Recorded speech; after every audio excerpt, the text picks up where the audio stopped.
On va faire un bilan de notre premier voyage en Amérique du Nord, Canada, USA, Alors, toute la sur côte toute la est. côte est. Voilà, De- qui représente 10 000 km. Ouais, c'est pas mal quand même. Ah, bonjour. Eh bonjour, en fait. Excusez-nous. Alors, je suis arrivé à Baltimore au début juin pour récupérer le camion, sachant que Pascal n'a pas pu venir pour une raison d'hospitalisation en urgence.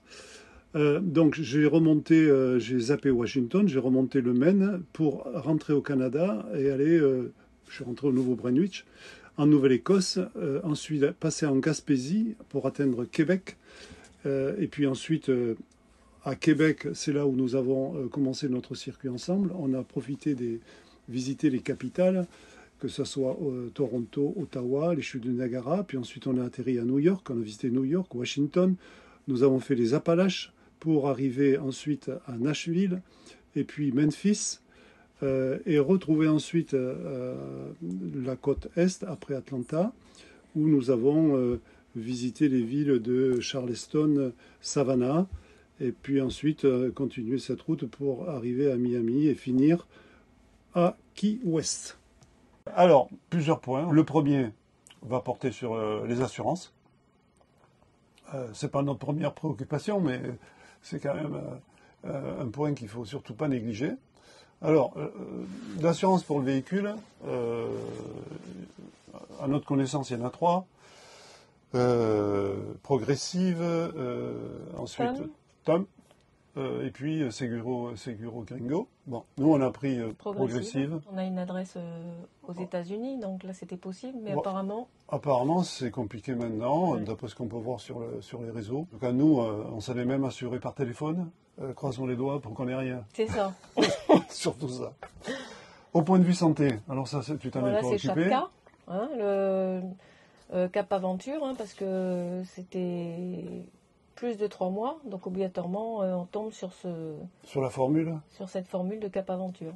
Sinon, à 3 mois, on avait une autre formule. Ouais. Après, je crois que c'est Cap Assistance, ou enfin, je ne sais plus. Bon, franchement, nous, c'est Cap Aventure, donc pour plus de 3 mois. Voilà.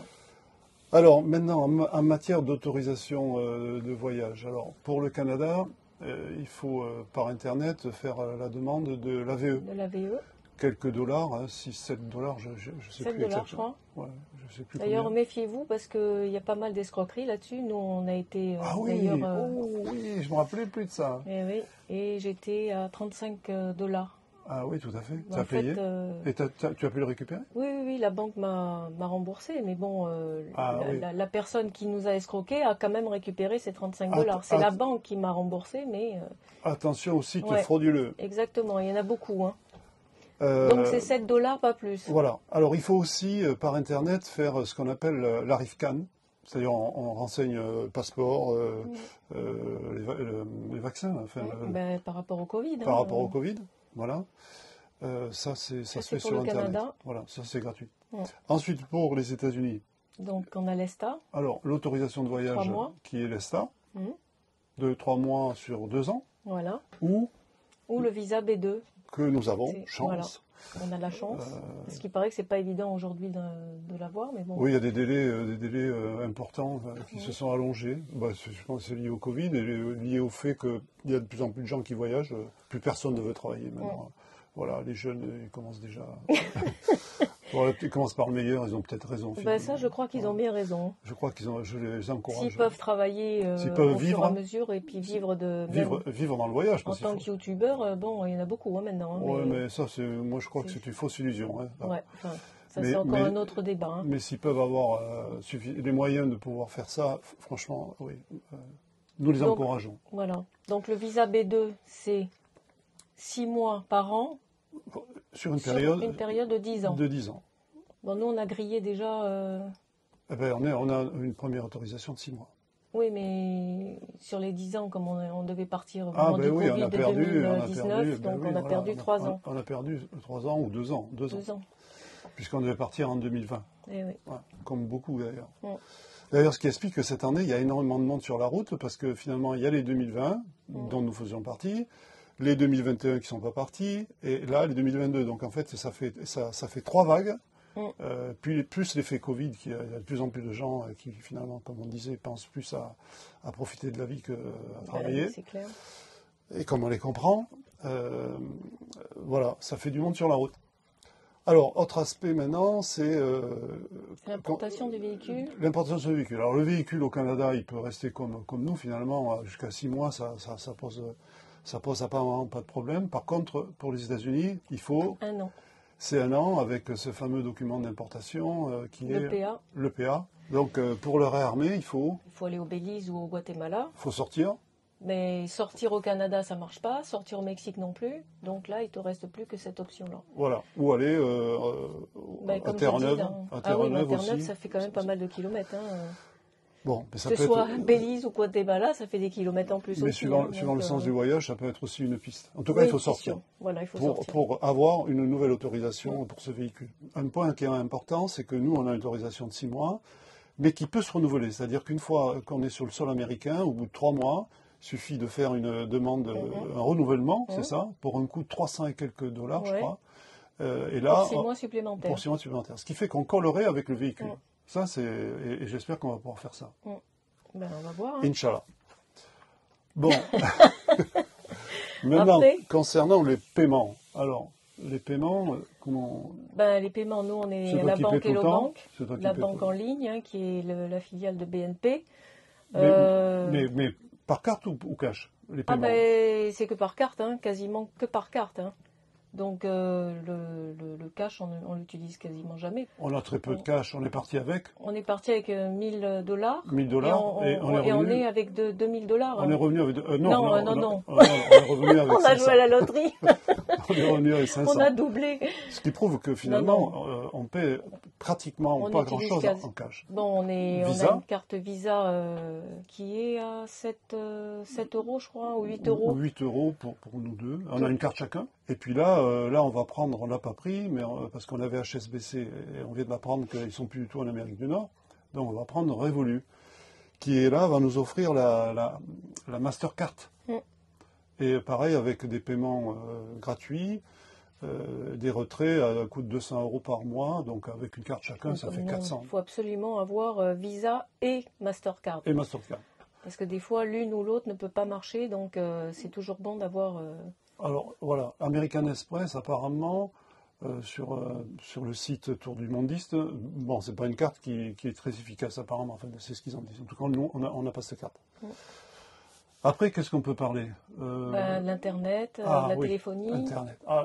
Ça, c'est un gros problème pour les youtubeurs, parce que bon, moi, je publie une vidéo par semaine, des fois 2, ça dépend. Mais moi, j'ai toujours eu des soucis par rapport au fait de trouver de la Wi-Fi gratuite. On a 25 gigas en fait en roaming à l'étranger. On a 3 abonnements, on a 3 abonnements free. Bon, ça nous fait quand même chacun plus le routeur, ça fait 3 fois 25, 75. Même avec ça, c'est pas suffisant, quoi. Surtout avec tes vidéos. Oui, non, ça bouffe trop.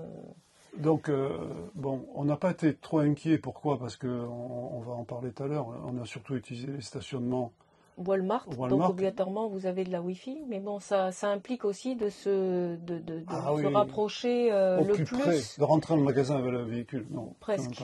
Mais bon, moi, ce que je faisais quand j'avais une vidéo à mettre sur YouTube, je prenais mon téléphone portable avec la vidéo dessus et je rentrais à l'intérieur pour avoir beaucoup plus de débit. Je fais mes courses et en même temps, je télécharge ma vidéo. Voilà, on fait les deux en même temps. Voilà. Bon, après, il y a les McDo, tout ça. Bon, il y a d'autres pistes pour avoir de la Wi-Fi gratuite. Par contre, on a vu la difficulté de pouvoir d'avoir la réception.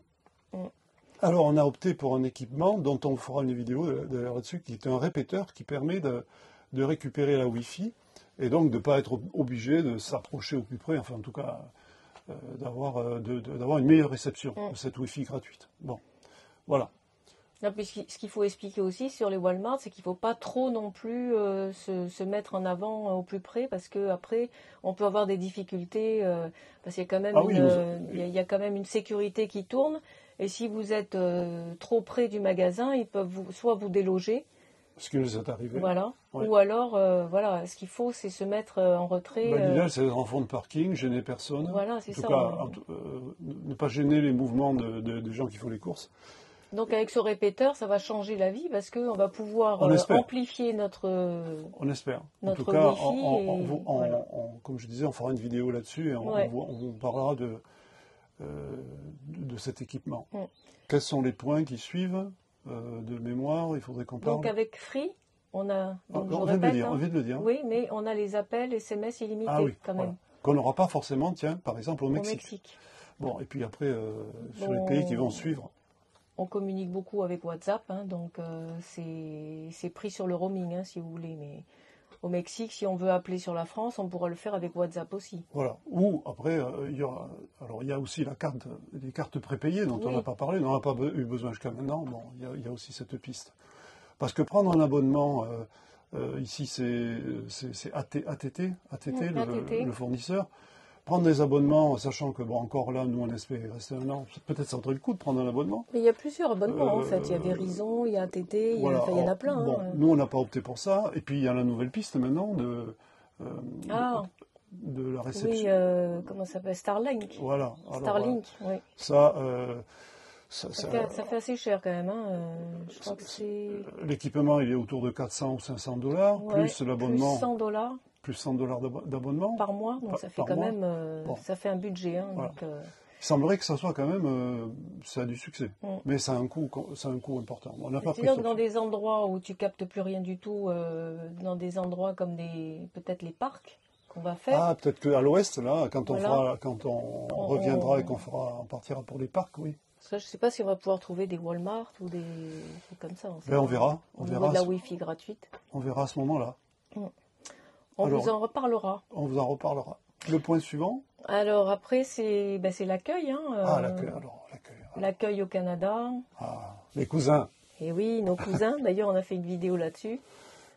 D'ailleurs, on salue Doris et Luc. Hein, voilà, on salue Brigitte aussi. On a vraiment sympathisé. Brigitte et Conrad. Ouais, ce sont vraiment des gens adorables. Ouais. Bon, l'avantage, c'est qu'on a la même langue. Enfin, on arrive à se comprendre parce qu'ils parlent français. Et oui. Au niveau du Québec, chose qui nous avantageait parce que nous ne pratiquons pas la langue anglaise. Non, la langue de Shakespeare. Oui. C'est la langue de Shakespeare. Oui, la langue de Shakespeare. Ouais, voilà. Donc, surtout aux États-Unis. Ouais. C'est vrai que pour le contact, c'est vraiment une chose que je regrette de ne pas avoir peaufiné l'anglais à l'école. On a tous des regrets par rapport à l'école. Voilà. Parce que franchement, ça nous aurait permis, en tout cas aux États-Unis, parce qu'ils sont quand même... Est-ce que c'est notre faute? Nous faisons partie d'une génération, cocorico, où finalement les langues, bon, c'était pas si important que ça, et l'anglais, en l'occurrence, très peu.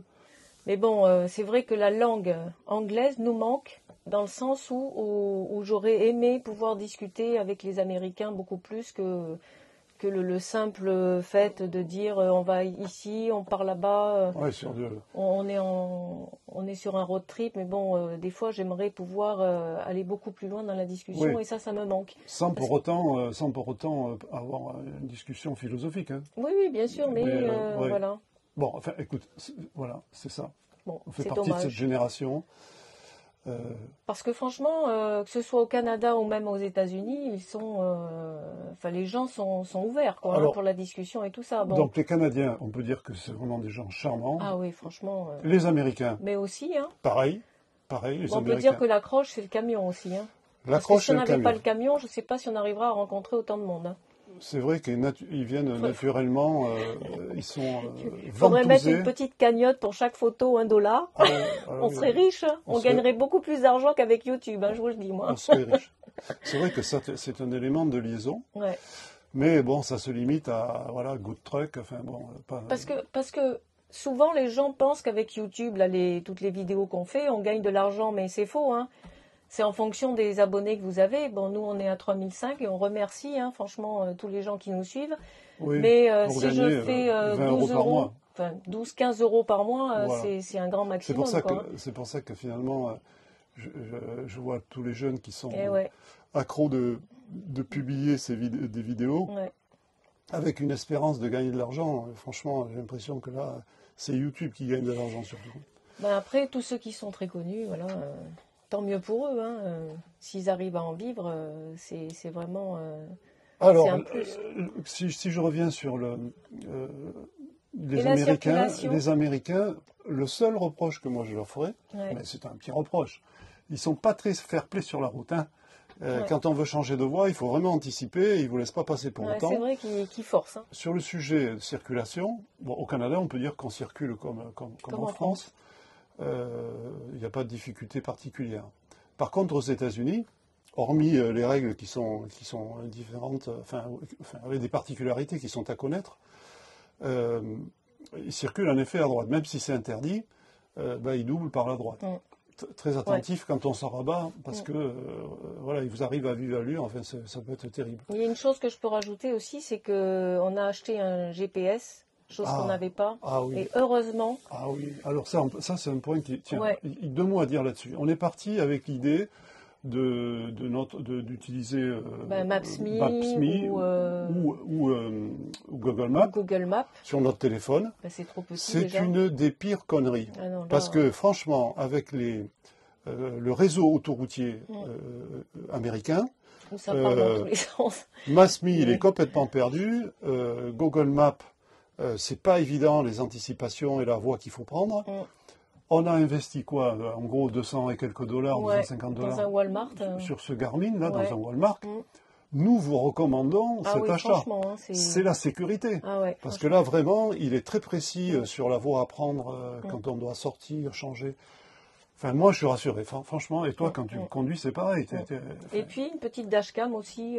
Ah oui, très important. Pour pouvoir filmer sur la route tout le temps. La caméra qui permet...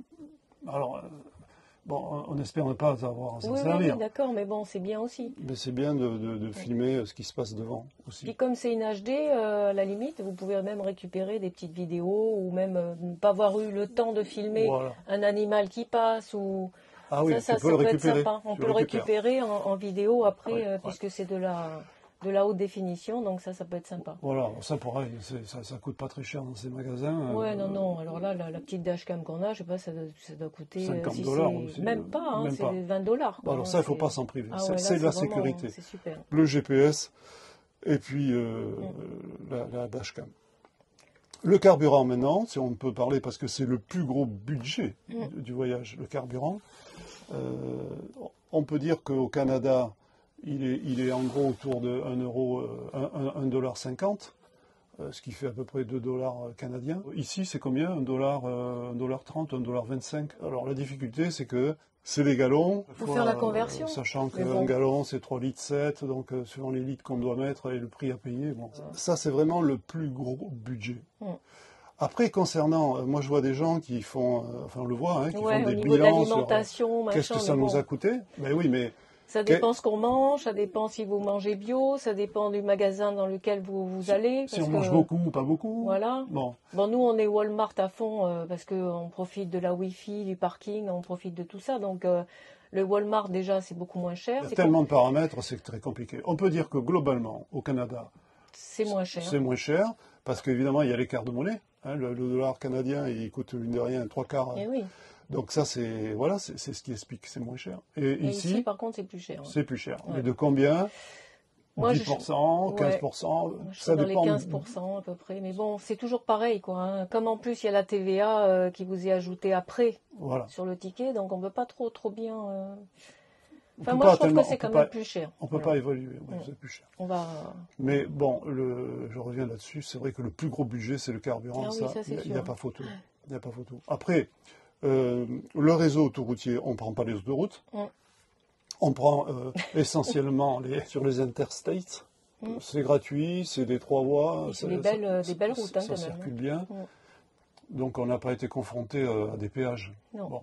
À New York, on est passé sur les ponts, évidemment. Là, on n'a pas payé. Espérons qu'on ne recevra pas la facture. Alors qu'est-ce qu'on peut rajouter? Ah, si, un point important, la sécurité. Les gens sont inquiets par rapport à ça. Franchement, nous, rien. Notre véhicule étant plus haut, peut-être un peu plus... c'est peut-être plus sécurisant, une porte un peu plus renforcée, un peu plus sécurisée. Bon, on n'est pas inquiet. Franchement, on n'est pas inquiet du tout. Non. Et puis on a notre petite alarme qui est là. On a notre petite alarme, c'est ça. Bon. Notre petite nana. Dans le quotidien maintenant, du voyage. Dans le quotidien du voyage. Quelles sont nos préoccupations dans le quotidien? Nos préoccupations quotidiennes? C'est l'eau. L'eau, l'électricité, la vidange, la Wi-Fi, enfin l'Internet, les parkings, les vidanges, voilà. Alors, en premier, on parle de l'eau. L'eau. Ah oui. Bon, nous, on a une bonne capacité, on a 400 litres d'eau, donc on a... Une autonomie entre 10 et 15 jours. Voilà. Bon, on ne prend pas des douches tous les jours. Non. Après, sur l'avitaillement, et justement, ces étapes techniques, au Canada, on peut dire que on en trouve partout, c'est gratuit, ce qui n'est pas le cas aux États-Unis. Non. C'est compliqué de trouver... C'est arrivé de payer $10, par exemple, que pour la vidange, hein, sans eau.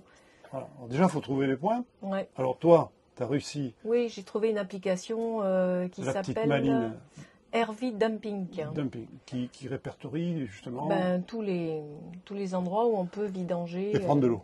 Alors oui, il faut savoir que les sections de vidange, c'est pas des trappes comme on a en France. C'est pas des bouches d'égout, c'est vraiment de ce gabarit, un tuyau de ce gabarit. Ouais. Parce que tous les RV, les véhicules récréatifs, enfin les camping-cars américains, ils ont ce système de gros tuyaux, ils se raccordent et ils vident. Bon. Donc il faut penser à avoir un tuyau pour vidanger, déjà. Ça, c'est un point important. Bon, nous, on a une particularité, on a un système d'eau propre, bien sûr, et d'eau grise, et puis d'eau noire. Je voulais faire part de notre système qui récupère en fait l'eau grise pour le WC. Ça permet quand même d'économiser de l'eau propre, parce que moi, je me suis dit, franchement, gaspiller de l'eau propre pour le WC, qui est un WC nautique, mais c'est un WC broyeur, donc tout ce qui sort, c'est liquéfié. C'est dommage de prendre l'eau propre. Donc, j'ai fait un système qui me permet de récupérer l'eau grise. D'ailleurs, vous avez une vidéo là-dessus, où j'explique. Voilà, qui nous améliore quand même notre autonomie. Ah bah oui, complètement. Hein. Alors maintenant, donc l'eau, les toilettes, on en a parlé. L'électricité. Alors l'électricité, c'est vrai que nous, on a quand même une plaque d'induction, un réfrigérateur à compression, donc on consomme l'électricité, plus les ordinateurs, enfin bon. On est des gros consommateurs en électricité. On est des gros consommateurs. Malgré combien il y en a sur le toit 800 watts de panneaux solaires, ça ne suffit pas. Pourquoi? Parce que l'été, on peut en revendre. Hein. Mais l'hiver, avec le soleil qui est rasant, ça charge très peu. L'hiver, ou quand tu as 3 ou 4 jours sans soleil. Sans soleil, ce qui peut arriver aussi, parce que c'est l'hiver, ça ne charge pas. Alors c'est vrai qu'en roulant, hein, on recharge la batterie, nous on arrive à mettre 50 ampères chaque heure, hein, bon, c'est pas mal. Parce que tu as des batteries? Parce que j'ai des batteries lithium et un dispositif qui permet de recharger, qui permet cette charge. Voilà, c'est pas le cas de tout le monde non plus. En tout cas, nous, concernant notre équipement et concernant les difficultés qu'on rencontre l'hiver, heureusement qu'on a un groupe et on s'en sert souvent d'ailleurs, ce groupe qui nous permet en 1 heure, on refait le plein des batteries en quelque sorte. Ça, c'est pas négligeable. On n'aurait pas ça, j'avoue que on n'aurait pas un équipement comme ça. On irait dans les campings. Hein. On irait dans les campings. Ça serait le seul. On n'aurait pas peut-être de plaque induction. On retomberait sur le gaz. Hein. Il faudra avoir le gaz. Avec toutes les complications que ça génère pour les traversées et tout ça, pour le gaz, c'est pas évident. La contrainte en shipping de ces bouteilles de gaz qu'il préfère de ne pas avoir et d'acheter ici quand on est sur ce continent, de se débarrasser de celles qu'on a de l'autre côté, en France. Après, le gabarit du véhicule, ça c'est un point important. Nous, on fait 6,80 m, donc on a... On arrive à... On n'a pas beaucoup de difficultés à se garer, même sur des places de voiture. Hein, se gare facilement. Parce que il suffit simplement d'avoir un petit rebord derrière, soit en béton ou soit en herbe, où on puisse reculer complètement l'arrière du véhicule. Voilà, on met l'arrière un peu dessus. Voilà, et franchement, on n'a pas de difficulté. On s'est toujours garé pratiquement partout. On a pu aller dans les villes, que ce soit New York, que ce soit Washington, on s'est garé dans les centres-villes. Ce gabarit nous a pas posé de problème. Après, le fait qu'il soit 4x4, tout ça c'est pareil, on en parlera. Pour le moment, aucune utilité d'avoir ce 4x4. On a fait toute la côte Est. Par rapport à ce qu'on a fait. D'ailleurs, à ce sujet, on avait... moi, je vous laissais les pneus 4 saisons que j'avais, les Hankook, parce que je savais très bien qu'en Amérique du Nord, ça ne poserait pas de problème. Bien sûr. Bon, maintenant, le fait d'avoir mis des pneus tout-terrain, ces fameux radars Renegade, ça va permettre, dans les parcs, de pouvoir sortir un peu des sentiers battus, et de faire un peu de piste. Enfin, en tout cas, on en a répertorié quelques-unes. Si, on va en faire un parce que j'en ai répertorié grâce à des applications comme AllTrade, enfin, il y en a d'autres qui permettent de donner des tracés. Et le dernier point, qu'est-ce qu'on a tout dit. Après, c'est les lavages, le quotidien du linge à laver, tout ça. Mais franchement, on trouve des laveries plus ou moins partout. Hein. Il y a quand même consommation d'énergie. Oui, il y a de l'eau, consommation d'eau. Et finalement, pour quelques pièces, on arrive quand même à... exactement. Là, c'est lavé, séché. Il suffit de... Voilà, c'est fait en moins de 2. Bon, nous, on n'a pas du tout opté pour une machine, sachant qu'on a vécu cette expérience et franchement, ça nous a pas donné satisfaction. Ça nous permet aussi d'avoir plus de place. Parce une machine, c'est quand même les plus petites, ça prend quand même de la place. Le poids, la place. On espère que cette vidéo vous aidera dans vos préparations de voyage. Voilà, donc je pense qu'on a fait le tour du sujet. Ben oui. Par rapport à toutes les questions que vous pouvez vous poser aussi. Bon, mettez-nous des commentaires si on n'a pas répondu à certaines de vos préoccupations. En tout cas, nous, on vous a livré... Enfin, le quotidien de notre voyage, en fait, si on peut dire. Alors, je rajouterai que nous avons créé un groupe des fusotistes sur les routes des Amériques, justement par rapport à toutes ces problématiques. Alors, ce groupe, aujourd'hui, il est composé de plus de 500 personnes. Il est destiné, bien sûr, aux Français, Belges, Suisses, francophones, compte tenu de nos problématiques. Il est alimenté par plusieurs publications régulièrement, qui portent sur la logistique et sur la partie mécanique du véhicule. Des conseils en termes au niveau mécanique, au niveau électrique. Donc nous vous invitons à rejoindre ce groupe, qui est un groupe d'entraide. Sur ce groupe... des voyageurs actuels, que ce soit au nord comme au sud, sont là aussi pour nous aider et pour vous aider. Voilà. N'hésitez pas à venir dans ce groupe. Bye bye. Bye bye. Bye bye. Ou bye bye. Bye bye. Bye bye. Coupez. Pour nous soutenir, abonnez-vous. Plein de likes et de commentaires, c'est gratuit et ça nous fait plaisir. N'oubliez pas la petite cloche pour recevoir les nouvelles vidéos. Au revoir les amis.